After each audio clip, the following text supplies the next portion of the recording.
For some reason we weren't going live on YouTube. There we are. Okay. Let's see. There we are. Okay. What's up, everybody? Good morning. Welcome to a Sunday edition of Morning Scone, presented by Brock, the Baton Rouge Orthopedic Clinic. Hudco Roofing, HudcoRoofing.com.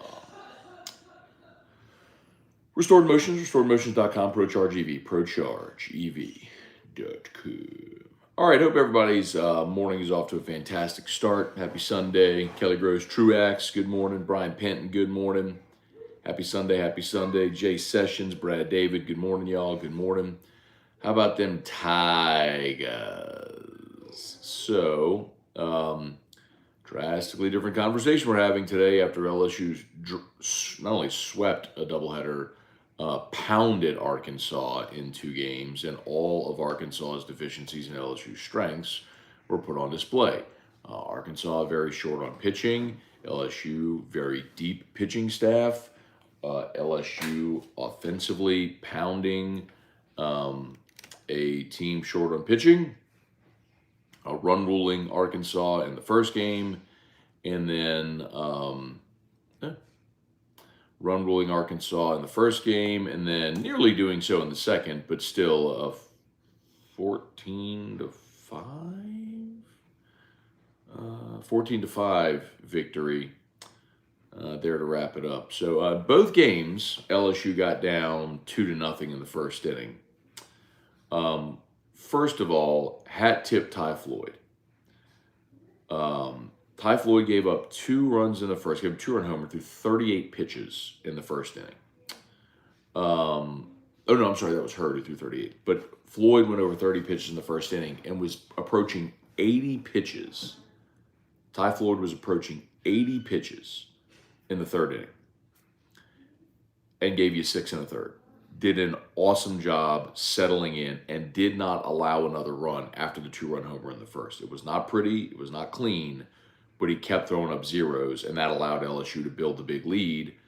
Garrett Edwards came in and finished it, and thank goodness LSU got the run rule because Edwards only threw 10 pitches, which they felt comfortable, clearly, bringing him back for game 2. Now, Thatcher Hurd, again, another bumpy outing, and that was disappointing. He only gave you two innings and gave up 4 runs. But, again, LSU responded in the bottom of the first, like they did in game 1 with the Dylan Cruz homer. They responded in the bottom of the first to match those 2 runs. Arkansas got a 2 spot in the third to go up 4-2. LSU responded bottom 3 to tie it at 4. And then the onslaught came. LSU put up a 6 spot in the 4th, and then Tommy White hit a grand slam in the 6th. So 7 RBI for Tommy White with a grand slam and a 3-run homer in game 2. And Griffin Herring gave you 2 innings, and then they brought Garrett Edwards back, and he threw 4 innings. So Edwards has really emerged as your guy out of the bullpen. He's the stopper. He's the guy who you feel most confident in right now. If you need outside of that bullpen, he's the guy that I'm most confident giving the ball to, and clearly Jay Johnson is, as well, as they used him in both games. So you got a little fortunate in that you walked it off in game 1, so Edwards only needed to throw 10 pitches so you could bring him back, because I don't know what they would have done. They had options, but I don't know what they would have done in the second game if Edwards weren't available. So we didn't have to find out. So anyway. All right, let's say some good mornings here. So anyway, point being, for everyone who was anxious, nervous, mad, angry, all whatever, like, please understand, the 2 games LSU's lost in conference play, you needed, you gave up a 4 spot in the bottom of the 8th, or you would have swept A&M on the road. Does it suck giving up the 4 spot in the bottom of the 8th? Yes, it does. And then the same thing in the first game against Arkansas, where you got 7 innings of 2-hit 1-run ball from Paul Skeens, who struck out 12, and you went into extras tied at 1, and your bullpen fell apart. yes, it's fair at this point to say, is Christian Little really the guy you want at the end of the game? And maybe that's not the answer. Last night they gave the ball to Riley Cooper in the ninth. Maybe auditioning for that role. Maybe. I don't know. Maybe. But anyway. But the offense certainly hit yesterday, which was, which was great to see. Okay. All right, let's say some good mornings. Oh, and LSU certainly seemed to hit lefties just fine yesterday. Again, it's not that LSU can't hit lefties. Sometimes you tip your cap to the guy throwing 95 with, 12 inches of run from the left side. That's going to be hard to handle for any hitter, let alone college hitters. So, okay. Brad David, what's up, man? Did you watch any basketball last night? Some. Honestly, was watching the LSU baseball game, and then after the baseball game, I did flip on. I had the tournament on for a little bit, watched the Pels for a little bit, but it wasn't really locked into it. Donovan Peterson, Russell Doloff, good morning, Spurge, good morning, Brambo. LSU pitchers grew up yesterday. The bats were hot. The bats have been hot all year. By the way, how about Dylan Cruz? Like, he's hitting .531. Like, there's nothing cheap about it either. Like, .531. And honestly, the one time they got him out, I believe in the first game, or was it the second game where he reached on an error? I'm trying to see if he reached on there. Anyway, it was a missile he hit in the infield, and they gave an error on third baseman, which was like, probably should have gotten an infield single. Anyway. Bubba Smith, Paul Losi. Look at Kelly, wishing Hayden and Katie Presley a happy first wedding anniversary. Well, happy first wedding anniversary to Hayden and Katie Presley. Great people, and wishing them a lifetime of happiness. So, cheers to the happy couple. Jason Horn, good morning. Let's go, Lady Tigers. Yeah, Lady Tigers play today for a chance to clinch their spot in the Final Four. It would be awesome if they were able to get that done. And how about I saw on SportsCenter last night, no UConn, Stanford, or Tennessee for the first time since like 2005 or something like that in the Final Four. Mark Vitanovich, good morning. Nathan McCartney, how about them Tigers? Trevor Falcon, like always, thanks for the content, Matt. Besides what happened at the end of the game Friday, was a fun weekend. Yeah, man. And you know what, Trevor? Like, again, that stinks. But like, I'll put it to you this way: if LSU were 4-2 and the two losses had both come in a fashion where you were concerned about that being replicated, meaning you lost a game 3 both times because your starter wasn't very good, right? Like, and you're concerned about your game 3 starter now, or something like that. Like, then I could understand the concern. But the manner in which you lost both games was such an outlier. And it also shows you, like yesterday showed you why Dave Van Horn rode Hagen Smith the way he did in game 1. When they had a 1-0 lead, they were in the 7th, he went to Hagen Smith, and Smith finished it. Hagen Smith's their best arm.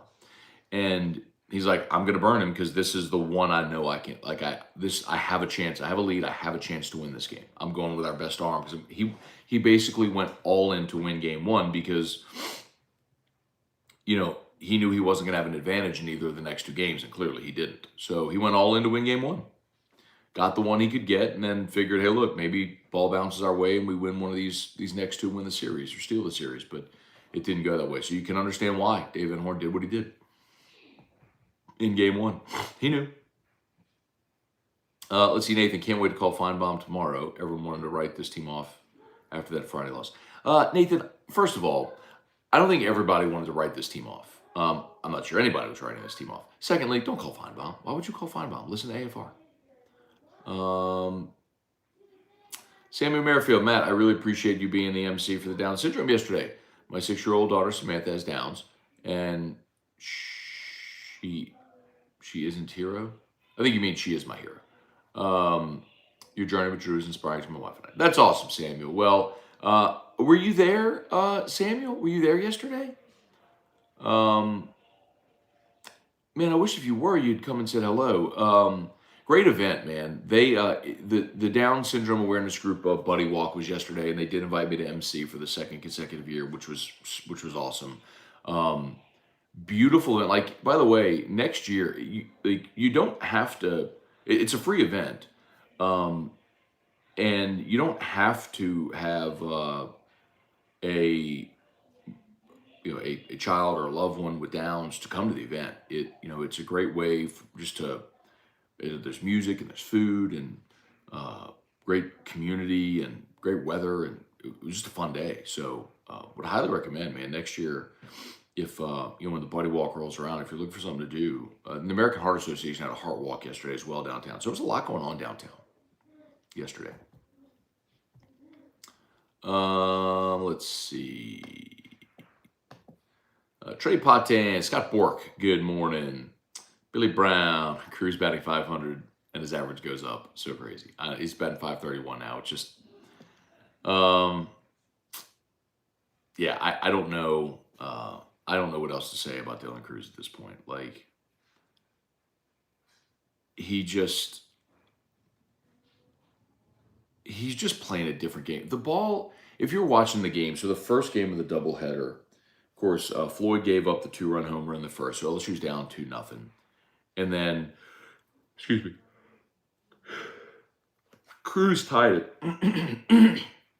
with a homer Cruz tied it with a homer in the bottom of the first. And the pitch was 94 chest high. And he turned that thing around and just bombed it to left center. Like, he went up. Like, usually you're not getting great torque and bat speed when you have to go up to get a ball.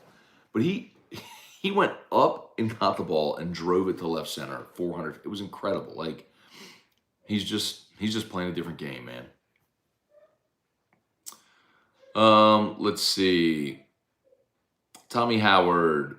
Matt, would you say Friday night loss was an anomaly? Of course. I mean, listen, Tommy, there's not a lot of days where you're going to lose a game where your pitcher gives you 7 innings of 2-hit, 1-run ball.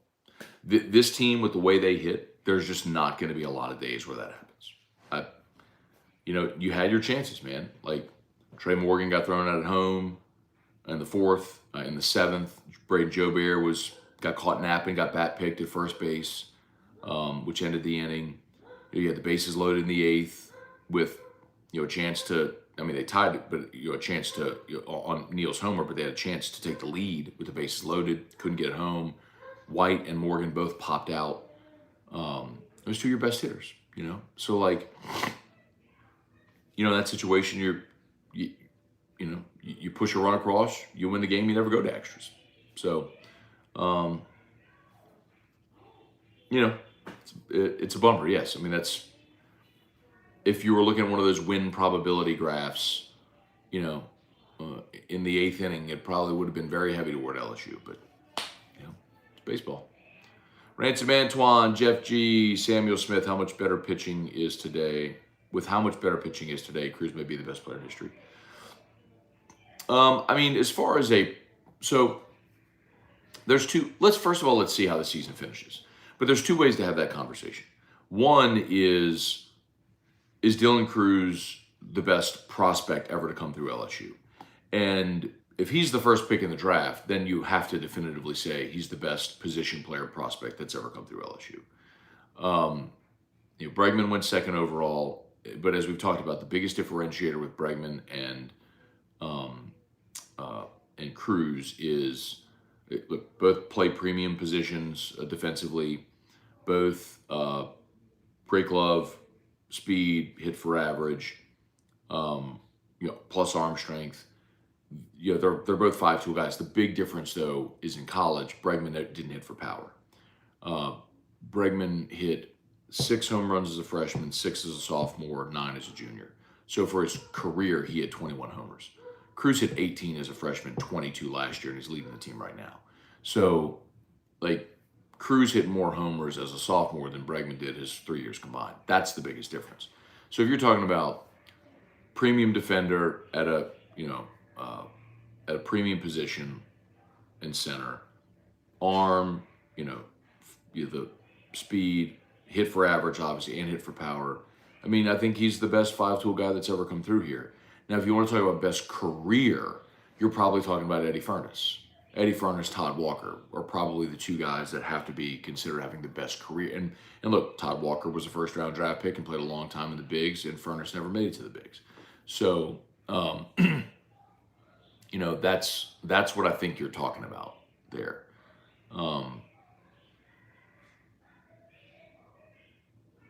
If you're, and we can talk about other guys. Like someone just put Matuk. Matuk certainly belongs, but a guy that fans aren't ever going to mention is Aaron Hill, who absolutely, Aaron Hill was an All-American shortstop and was an incredible player and was the 12th pick of the draft. It was awesome. He just played for smoke. And so it's like the forgotten years, But Aaron Hill absolutely belongs in that conversation. Paddler 15, Ty Floyd really settled in. That was huge. Donald Amy, congrats on the awards as well. Well deserved. Thank you, Donald. I appreciate that. Yeah, if you missed it on Friday, we had the Louisiana Association of Broadcasters Prestige Award. So AFR won for Best Sports Show. We won for the Best Interview category. The interview that we did with Eli Manning after he was elected to the Louisiana Sports Hall of Fame won for Best Interview. And T-Bob and I won Whiskey and Wine for Best Use of Digital Media. So Whiskey and Wine is officially an award-winning show now, which is pretty cool and fun. So thank you. Jesse Brown, good morning, Matt. Sick this morning with typhoid fever. Hey, man, that was a major step for him. 108 pitches to give him 6 1/3 to settle down the way he did. Preserve Garrett Edwards for game 2. It was pretty massive for Ty Floyd. Larry Garner, good morning. Taz, good morning. If Jahmyr Gibbs is sitting there at 40 or 29, would you grab him? I would not. And not that I don't love the player, Taz. It's just that there's so much running back talent in this draft. I think they will easily be able to get at 40, maybe.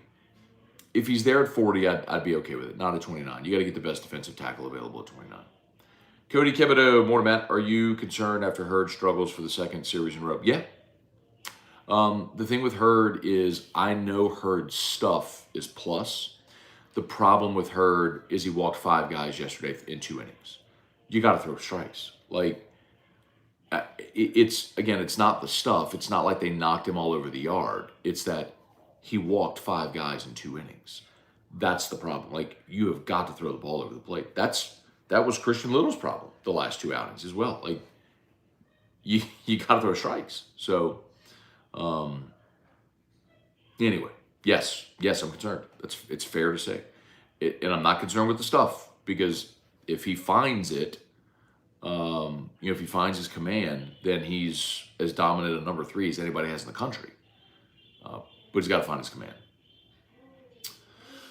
Cliff Nelson, good morning. Let's go fighting Kim Mulkeys. Yes, sir. Team Drew. Chance Babbitt and Skeens must have been where were these bats Friday? Well, the difference is on Friday, but if y'all were here yesterday, we talked about it. You were facing a lefty, he was throwing 95 with tremendous run. The guy on Friday, Hunter Holland, pitched incredibly. If you didn't hear, I would don't listen to me. Listen to Terrio. Go back and listen to Riot Radio from Friday. Terrio was sitting there in the gold seats right behind the plate watching this guy pitch, and he's like, bro, that's the best hitters in the world would struggle to hit that guy. Sometimes you tip your cap and go, that dude was awesome today. And he was. Hunter Holland was awesome. And Hagen Smith is filthy, and he's probably going to be a first-round pick, and he'll pitch in the majors, and, be good for him. Let's see. Do you think Lamar Jackson is being punished because he's trying to be his own agent? Vic got big contracts, was always hurt. I do think I don't think he's being punished for it, Taz. I do think that hurts him. I think it's why agents exist, is the experience of having negotiated those contracts and the nuance of them. And they can take emotion out of it for the player. I don't know if he's being punished, but I just don't think it's a wise thing for him to do. Greg T, saw your tweet about GameCoin announcement this week. Exciting time for an amazing platform. Can you say how and exactly when the announcement will come? That's not my decision, Greg. So that's David. But you'll know. And so someone asked me on Twitter yesterday, because we mentioned that there'd be an announcement by the end of Q1, and Q1 ends on Friday. So what I can tell you is the last couple of months in particular, what the developers have really been pushing forward on are a couple of changes made on the platform, which I think upgrade the functionality and just the cool factor of it tremendously. It's basically adding, so whenever you're creating your own digital sports card, right? Or your son, daughter, whoever's, or a pro athlete, like some of the functionality of the card, like the things you can do to it, like the uniqueness of it as far as different colors and assets and objects, and maybe even some video in it as well. Like the cool, that's basically what has really been the last few months, has been integrating a lot of changes to make it look even better than I think we had all initially thought. Like with some of you I've seen in person and met, and I've shown y'all. I mean, I would never put it out publicly because it's not my role to do so, but I've shown some of you what the digital card looks like and how some of the graphics stuff, and it's just, they're like, yeah, let's do that like 100 times better, and it's like, it looks really cool. So it's just taking a while, you can't rush it. The worst thing you'd want to do is rush it, push it out when it's not ready, and then have something that needs to be tinkered with, or a bad user experience and all that sort of stuff. So, but anyway, I'm excited. Bruce Shales, think it's better for Edwards to keep coming out of the pen or get an opportunity to start? No, I think you need him coming out of the pen. I think you need that stopper role, and he has shown you he's that guy. So if you need someone to give you those 3-4 innings, in the middle of a weekend game, then he's that guy, and I love him in that role because he's been awesome. Okay, smash that like button if you would. YouTube, please subscribe up to the channel. Facebook, please like the page, share the post. Like the page, share the post.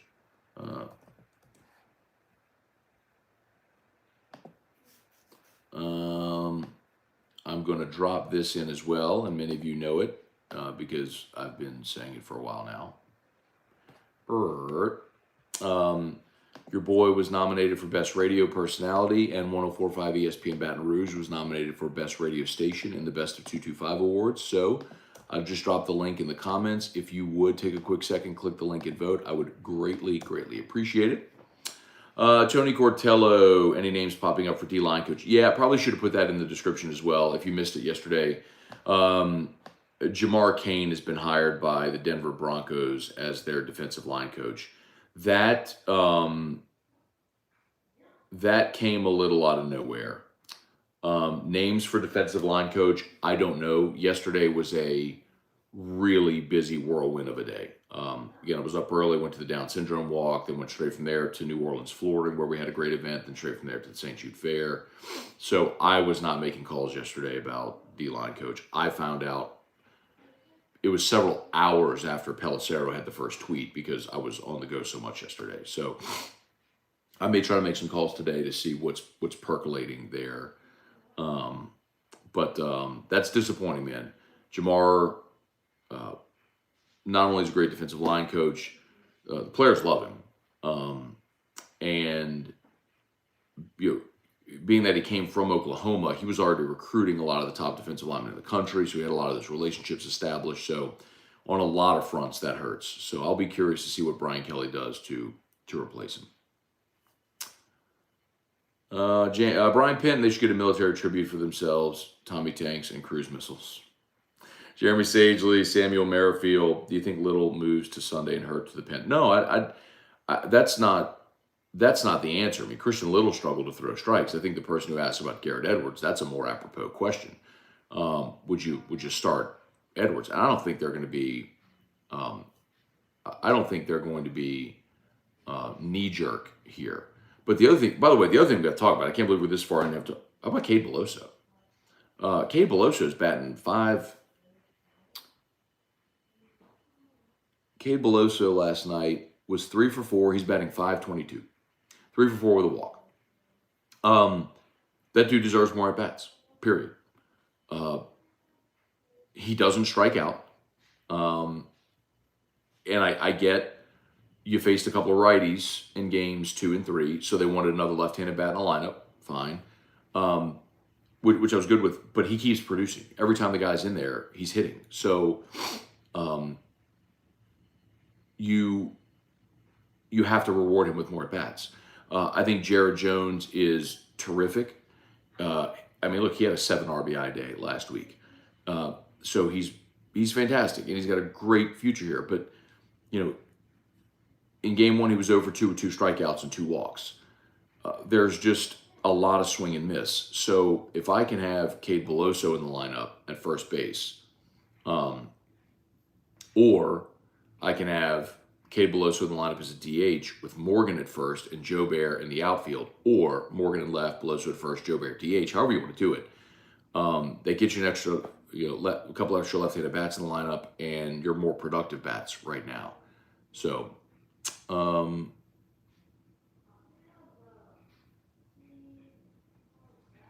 okay.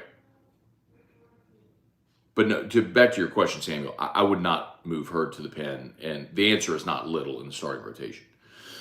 Ryan Amanda Guidry, good morning. Barry Day, what's up, Barry Day? Good morning, good morning, good morning. Let's see. Lawrence Burley, good morning.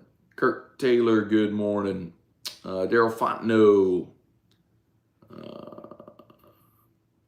Let's see, a little struggle the last 2 appearances. Maybe Edwards or Shores gets a look on Sunday. I would be more inclined to let Chase Shores start than Garrett Edwards. Like, I like Edwards in the stopper role. He's been fantastic. But then again, Griffin Herring was good yesterday, and they also, look, they showed a ton of confidence in Shores when he was the first out of the bullpen on Friday. So I think they like those guys in that role.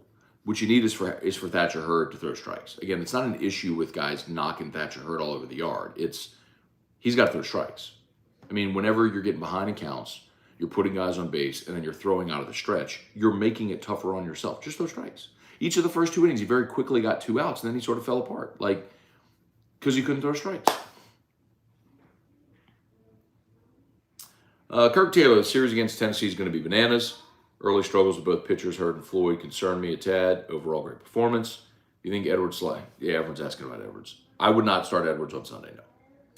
Daryl Fontenot, Scone, do you feel the strike zone is too tight and affecting guys like Floyd and Hurd's pitch count?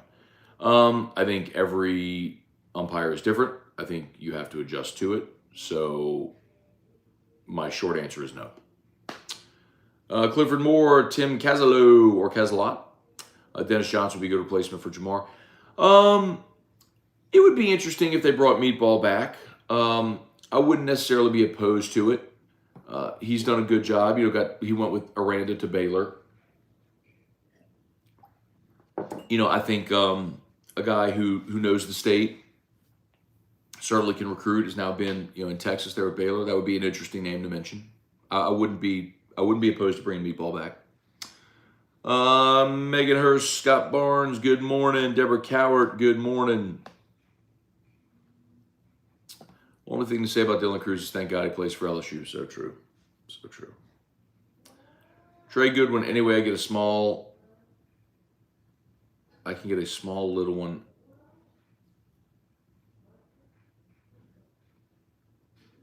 Wait. Anyway, I can get a small little one-on-one help for GameCoin. It's time the page gives instructions. However, it is my typical investment. I'm computer done with crypto. Yeah, Trey, I'm happy to help you. Let's see.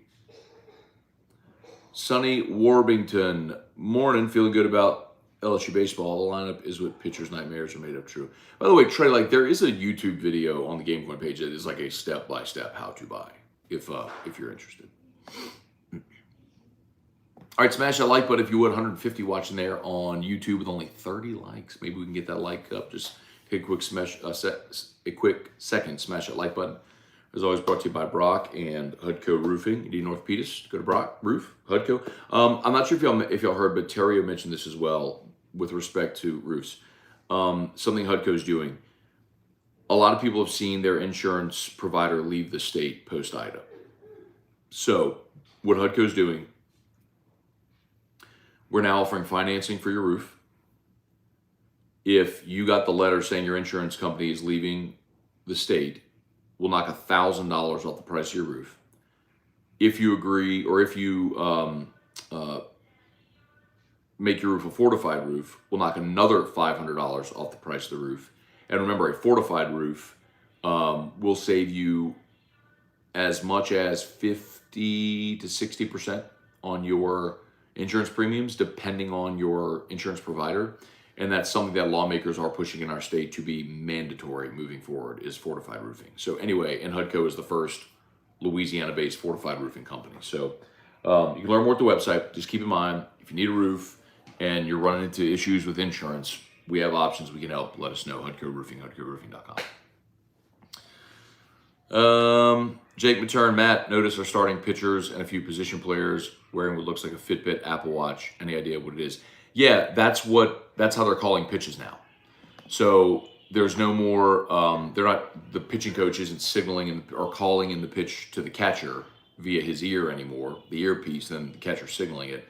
Because of the pitch clock, this is a more efficient way. So from the dugout, Wes Johnson is calling the pitch, and it's popping up on the device on their arm, and so they're seeing what pitch is being called.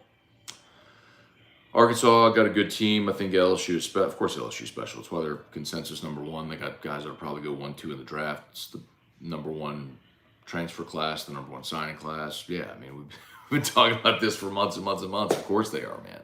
They're incredible. It's just a matter of can it all come together. Brad David, you said it best, how we all think losing a game is like losing at football with so many games. Losing one game is not as costly.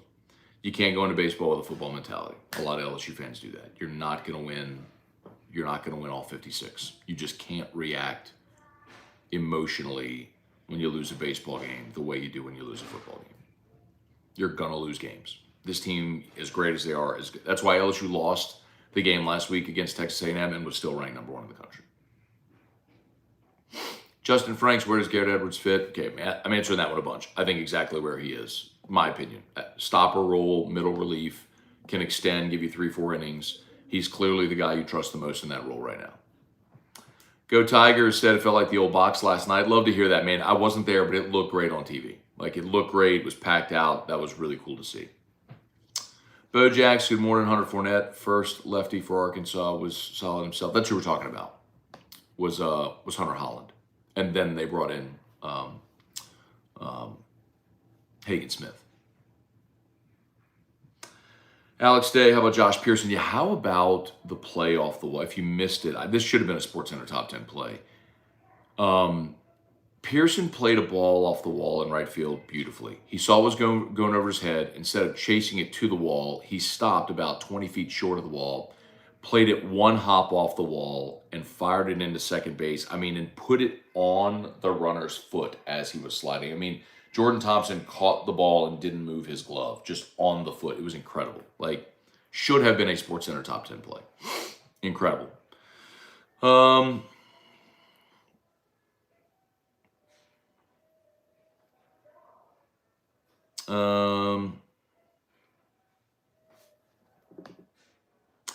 Leslie Martin, good morning. Hope the Lady Tigers win today. Me too, Leslie. Would love to see them go to the Final Four. That would be magnificent for Kim in year 2. Clint, good morning. Gorilla Ball is back. Trey Morgan's home run went right over my head in the right field bleachers. Morgan homered, Dugas homered, Tommy White homered twice. Dylan Cruz homered again. Dylan Cruz is homered in 4 or 5 straight games now. It's just incredible.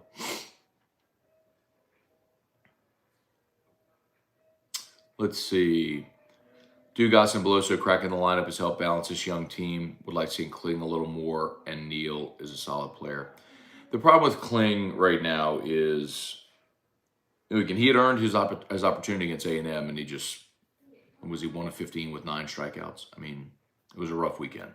And so it opened the door for Joe Bear, and he played well, and Beloso, and he's deserved more ABs. Hey, I just remember he's dying to go to the mall on the wagon. The wagon's I'm gonna take him. You're gonna have to come get the wagon for me. Oh. I mean, do you mind just like pulling through there? Yeah, I can do that. Okay, I'll unload it. It's filled with all my stuff again. I'll unload it when I get there. I'm about to leave. I just thought of that. Like, you'll have to stop at St. So tell him we're gonna go St. Jude first. Okay. The wagon, so just please don't forget. Attaboy, good morning. Dalton Barnett, Chance Babin. Love that Florida Atlantic has more Final Fours than Alabama. How about that? How about Florida Atlantic? That was not close either. How about UConn? Merritt Bethurn, Stewart. I have a 2-year-old with Downs. Live in Atlanta. Couldn't make it. Cheers for hosting and spreading awareness. You got it, Stewart. God bless you and your family too, man. Wendell Norman, Greg Bourgeois. Morning, Matt. We have to stick to the lineup we had, right, with Dugas leading off. I like Dugas in the leadoff spot. And Jay always likes having someone who can leave the yard in the leadoff spot. And that's, that was the same with Kling, right? Kling had that power too. But I do like having Dugas in the leadoff spot. I do.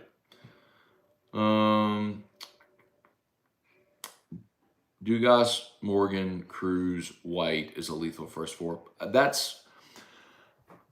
So what they went with yesterday, yeah, Joe Bear didn't start game 2.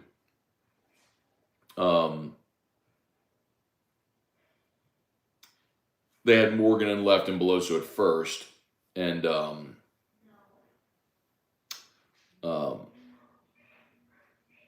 DH'd. I'm sorry, that was in game 1, and they DH'd Jones. And then in game 2, Joe Bear got the start. But yes, I agree with you. When you can shove someone like Braden Joe Bear down into the 7-hole, Jordan Thompson's your 8-hole hitter. Yeah, I like that a lot. I like it a lot. Jim Arsenault, good morning. Let's see. Sonny Warby, morning. Feeling good about LSU baseball. Oh, sorry, I read that one. Darren Gagnon, morning, Scone. Hope you and your family have a great day yesterday. How about the defense? Our fielding has improved tenfold compared to last year. Thompson, a great reason why. Thompson made a play yesterday. If it was in the first game, had to be third or fourth inning. Ball hit up the middle, so he's ranging to his left. It looked a lot like the play Bregman made in Omaha, the one that they show over and over again when he made the ball behind second base, spun toward third base, and fired without even really looking. You've all seen the play a million times. They play it every time they show Bregman highlights. Thompson made a play yesterday that was very similar. Ranging to his left, he spins toward third base and makes an off-balance throw and just fired a missile. And Beloso had a great stretch, but I mean, that's a major league play. Like, that's not a good college baseball. Like, that's a major league play. Most college shortstops are not making that play. A lot of them may get to the ball, and a lot of them may get to the ball and even, be able to set and make a throw. Few are even close. A rare number actually get the out. Thompson's been awesome. He has been awesome at shortstop this year. Jesse Post, there are not many hitters like DC that can move their hands up and get that after pitch smoked like that. I mean, I'm way behind on comments. Okay.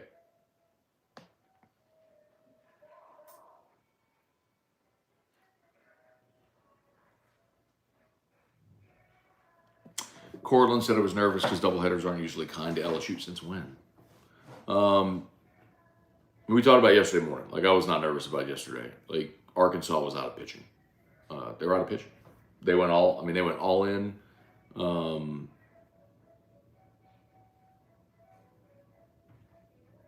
in game 1 and got it, but they were out. Anyway, let's see.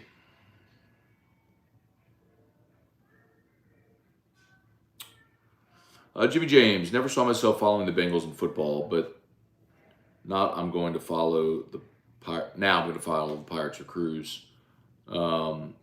Sports fandom can be weird. We'll see if Crews ends up going to Pittsburgh. And it's Crews or Skeens. I think they're going to go one. I'll put it to you this way: Skeens will not get past that. I am very confident in saying this. Skeens will not get past the Nationals at 2. I'm very confident in saying that. So the big question is if Pittsburgh takes Skeens at 1, and if they do the Nationals go with a pitcher like Dolander, or do they go with Cruz? But if Cruz goes 1, Skeens goes 2. I'm very confident in saying that.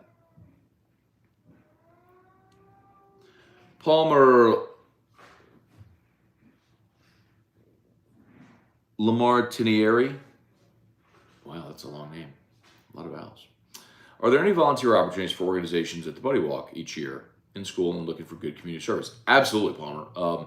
They have volunteers for DSAG, which is the Down Syndrome Awareness Group, and the volunteers help set the thing up and work the information booth and get people registered and all that stuff. Yes, absolutely. Let's see. Hey, Joey Metke, good morning. Strong Side, good morning. Talk about Pearson's played second base. Quan Pickett, what about the Homer White hit yesterday to center? He crushed it. Yes, he did. Let me see. Did that end up being, hang on. I love the LSU Baseball Data Twitter account.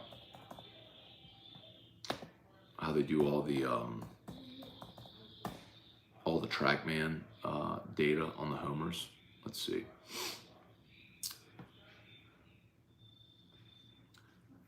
Tommy White's second one was the grand slam was 356. The first one was 438. 438 feet. He hit the crap out of the ball. Let's see. Gavin's was 344. Dillon's was 446. Whew. 111.3 miles an hour off the bat. Jeez. He is incredible. Jeff G, is it interesting the Saints met with Will Anderson? Seems odd that a team at the bottom of the first round met with a player that's expected to go top 5. Jeff, that's business as usual, man. Like, most teams will meet with every player just because you never know. If a player falls and you have an opportunity, Saints move up. It might be gamesmanship. Some of it's just getting a file on a player, so you have that file if there's an opportunity for a trade later in their career to sign them as a free agent. A lot of times it's that. Let's see.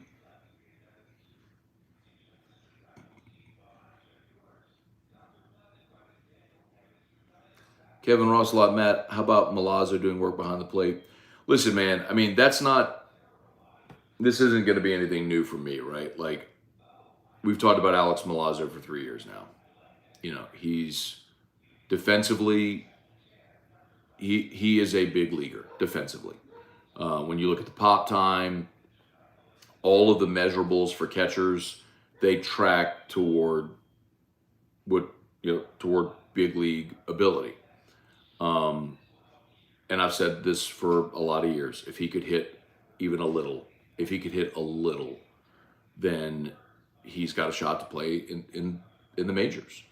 And what the conversation I've had with scouts over the years about Milazzo has been where he would fit in would be a guy that would essentially be a bullpen catcher for a big league squad. And those guys make about $750K a year. And you're a bullpen catcher, and when they want to get him game experience, they drop him down to AAA and let him go play, to get game action, and then call him back up to the big squad, and you're the bullpen catcher. I mean, you can do that for a lot of years, make a good living. And he's got that ability if he could just hit a little bit. And so coming in, I know last offseason, and I know this because he worked a bunch with Terrio, they worked a ton on him staying back on the baseball and going the other way. And so you see it a lot with Alex. Watch him hit. A lot of what he's doing is going the other way with the baseball because it was letting the ball travel, staying back on it, recognizing the spin, and going the other way. And he worked very hard last offseason and then had the knee injury, which cost him, I think, all but 3 games. So then you bring in Neal and Jones this year and Fry as well. And you had guys that were better offensively and were good defensive players and had greater upside and all that stuff. And so we knew Neal was going to be the starter and Milazzo was kind of going to be a defensive replacement. With a smaller sample, Milazzo's hitting 348, Neal's hitting 271 right now. But again, smaller sample for Milazzo. But I think he's done well for himself. When he's gotten his opportunities hit, and he's a great defensive player. So, yeah. Huh? Yeah. Okay, babe. Yep.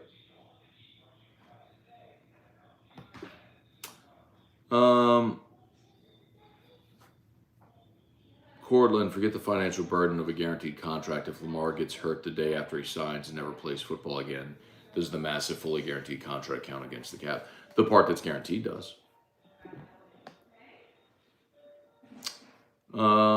Jimmy James, make Bo Davis tell you no for defensive line coach. Go from there. Go Tigers. Milazzo put on a blocking clinic. Dude's going to play in the MLB a long time. More at bats he gets in the minors will get him so much better. Starting Edwards is tempting, but having that arm more than once a weekend is nice. Let's see.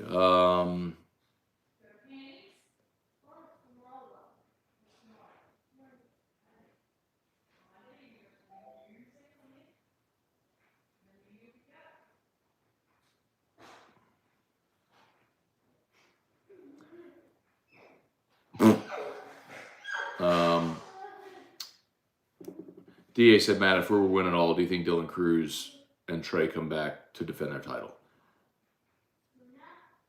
No.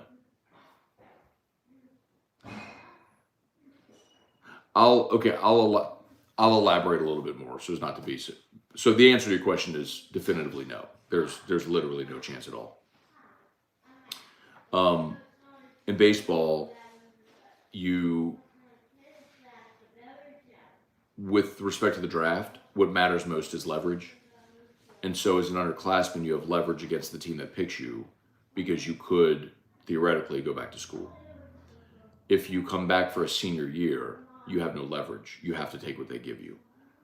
Kramer told this story to us on air when he came back for the 2017 season, when they nearly won a title. He and Cole Freeman both came back for their senior years. And even though they both went higher, I believe Kramer went in round 3, he got less money in round 3 than he was offered the year before, drafted later in the draft. He signed for under slot value because you have no leverage. You have to take what they give you.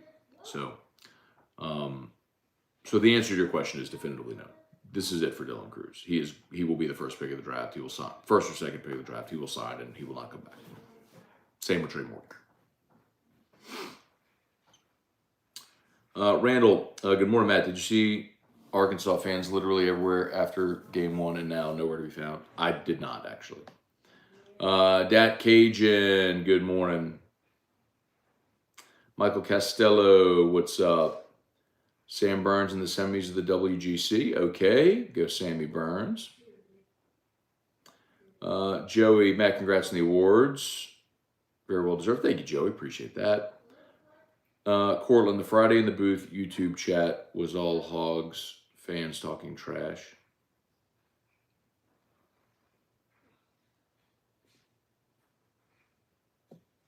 Oh, during AFR? Regrettably, I never look at the YouTube chat during AFR, like literally never.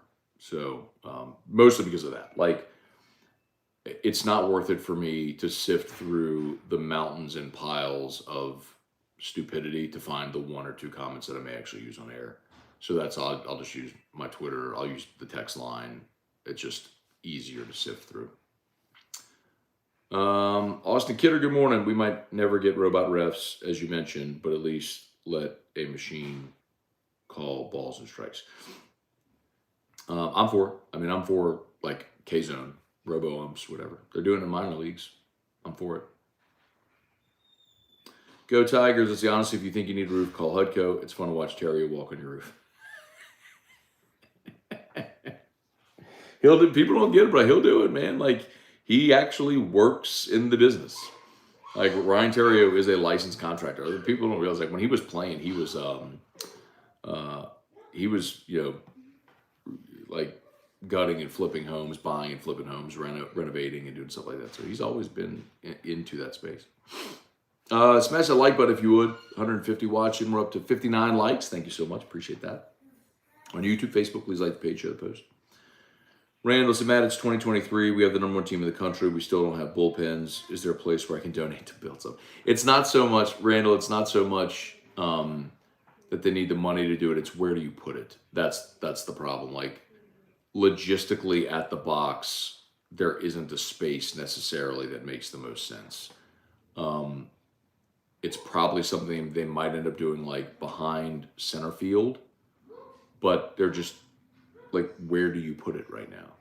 I told you the story before, like they designed the box and forgot to put bullpens. So they just had, that's why they had to hurriedly put them down the lines.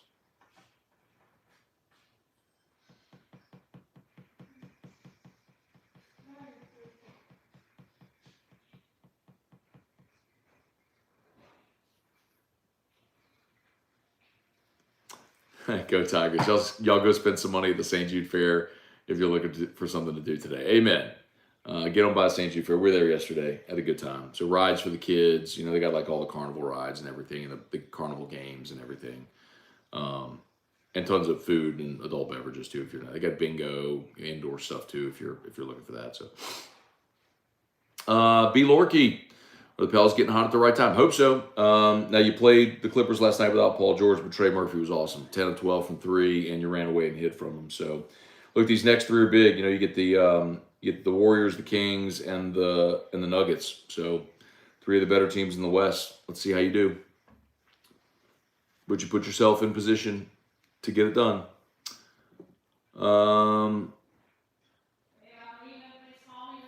Okay, I'm almost done. Let's see. Bregman was the best college shortstop I've ever seen. Terrio close second. Ooh.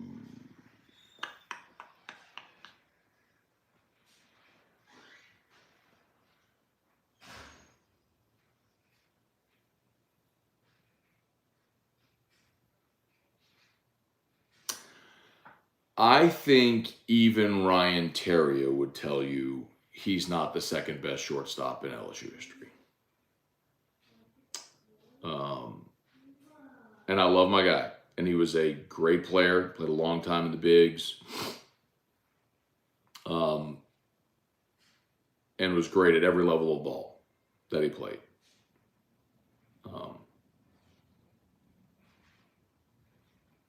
I'm not saying he's super far down the list. I'm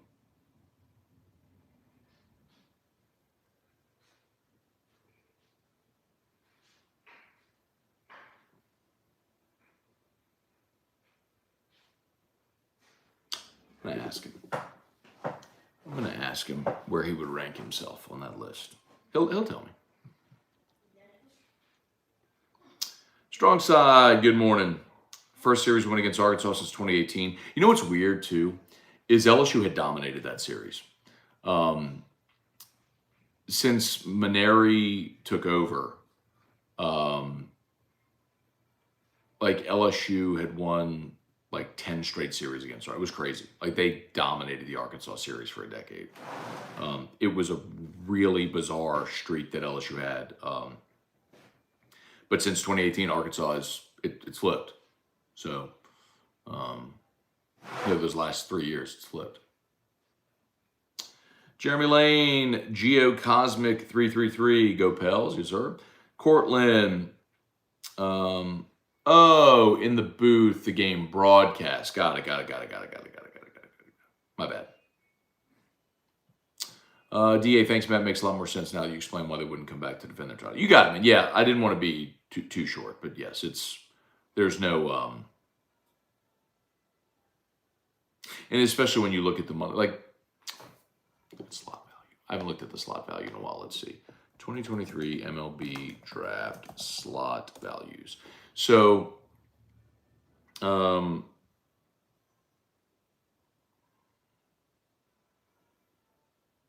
these are estimates as of right now, but slot value for the first pick, that was 2022.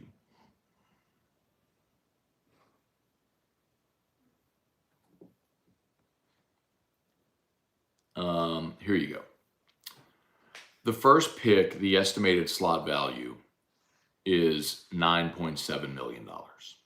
So if Dylan Cruz goes number 1 overall to the Pittsburgh Pirates, his slot value would be right around $9.7 million. He is going to sign for $9.7 million. Brett McMasters, good morning. Did Skeens break the pitch speed record at Alec Box? Thanks, and go Tigers. I have no idea, Brett. I have no idea what that record would be. I mean, he threw 100. Saw Chase Shores throw 100 on Friday as well, which was awesome. But I don't know what the record, what that would be, or where they would even have something like that.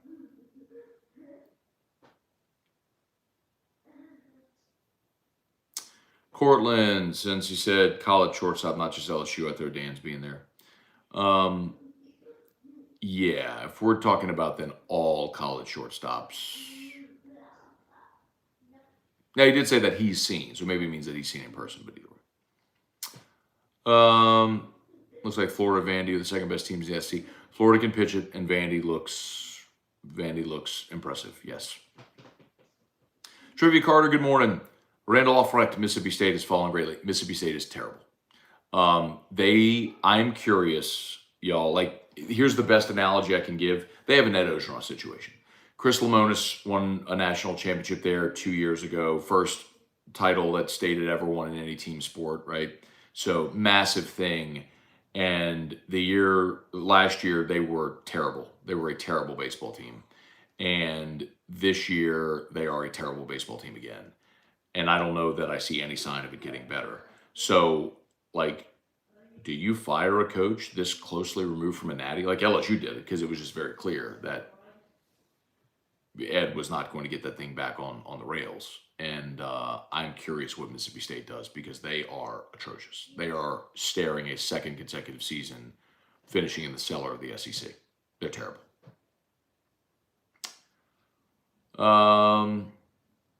Trivia working on a Sunday morning. All right, man. I'm glad you could make it here, though, when you can.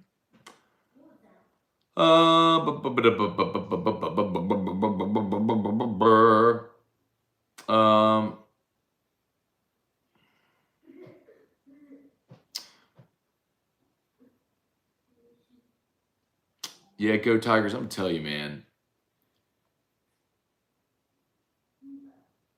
I think you're wrong. Like, and look, I love my guy, but if you're picking starting shortstop at LSU,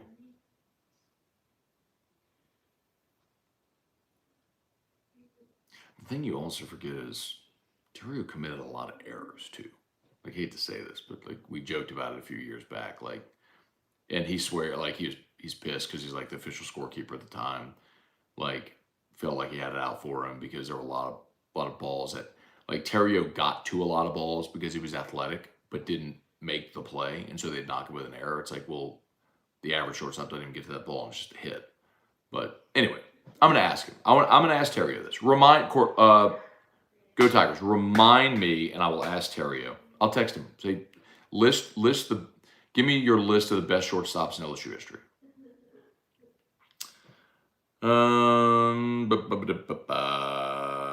Justin Clary, good morning. Went to the game last night, felt like a regional. It looked like it, man. I'm glad to hear you say that. You're not the first. Someone else said that too earlier, Justin, that it was a great atmosphere. I'm glad to hear that, man.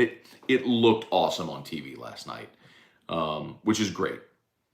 Debo, program like State, that coach will be fired just no matter when. See, that's the thing, Debo. I don't know that that's true. Because, like, you would think so, but they had never won a natty. So it's like, here's the guy that won them a natty. Do you fire him? They're terrible. They are terrible. Okay, I'm done. And Craig Duncan said you could easily put the bullpens between the left and right field bleachers, but I know what you mean, but they keep that as storage space for a lot of equipment, and they talked about putting a berm out there as well. So I'm telling you, it's not as easy as you think. Like, it may have to be moving bleachers to put the bullpen behind the wall. Anyway, all right, we're done. I gotta go. Y'all have an awesome day. As always, shout out to Brock, the Baton Rouge Orthopedic Clinic, and Hudco Roofing. If you need an orthopedics, go to Brock. If you need a roof, call Hudco. Restored Motions. If you have pain, book a session with Crystal Poche. Restored Motions, restoredmotions.com. And ProCharge EV, ProChargeEV.com, electric vehicle charging stations. Trivia, you said, of course, it's over when I come on. We've been on for an hour, man. I'm looking, it's been 59 minutes. We've been on for an hour. Like, your fault, dude. Your fault. Anyway, I just posted again the link for those maybe who just jumped aboard for the best of 225. Voting ends on April 3rd, so we're a little more than a week away. I think we're like, maybe it's a week tomorrow, I believe, would be when it ends. So if you haven't voted yet, please, please, please click that link and vote for Best 225. I was nominated for Best Radio Personality, and 104.5 ESPN was nominated for Best Radio Station. So please click the link and vote. I'd appreciate it. Okay, Trevi, it's okay that you have to work. I'm not blaming you for having to work. That's perfectly fine. But don't blame me for being like, oh, you're leaving now. Well, I've been here for an hour, man. I got to go take Drew to the mall, and we got to have our Sunday, and I'm leaving this afternoon for a guarantee, like a work leadership retreat thing, work thing. So I will not be on AFR Monday, Tuesday. So the next two morning scones, I will be at Covey Rise. So anyway, okay, y'all have an awesome day. We'll see you. Peace.